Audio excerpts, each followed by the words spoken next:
Pemerintah Amerika Serikat kini tengah menyoroti pasar Mangga 2 di Jakarta Utara dan Jakarta Pusat.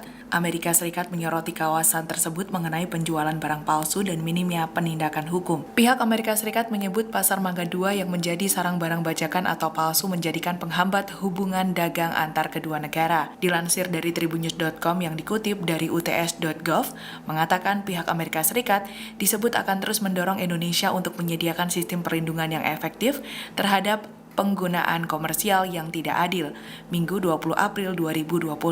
Hal ini diketahui dari dokumen Laporan Estimasi Perdagangan Nasional 2025 mengenai hambatan perdagangan luar negeri dari Kantor Perwakilan Dagang Amerika Serikat atau USTR. Melalui laporan tersebut, Amerika Serikat juga disebut mengkhawatirkan mengenai Undang-Undang Paten 2016 yang telah diubah melalui Undang-Undang Cipta Kerja dapat dipenuhi melalui impor atau lisensi. Selain itu, dalam dokumen juga menyoroti mengenai masalah yang dihadapi pelaku usaha Amerika Serikat di berbagai negara, salah satunya dengan Indonesia.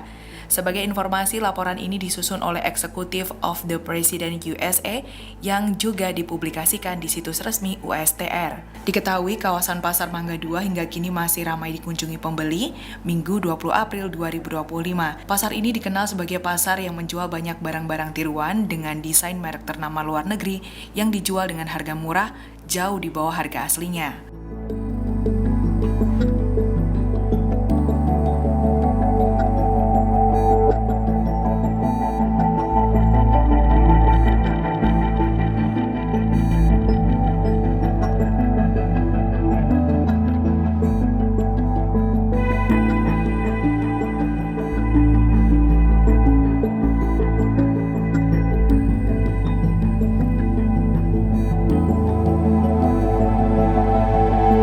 Download Tribun X sekarang, menghadirkan lokal menjadi Indonesia.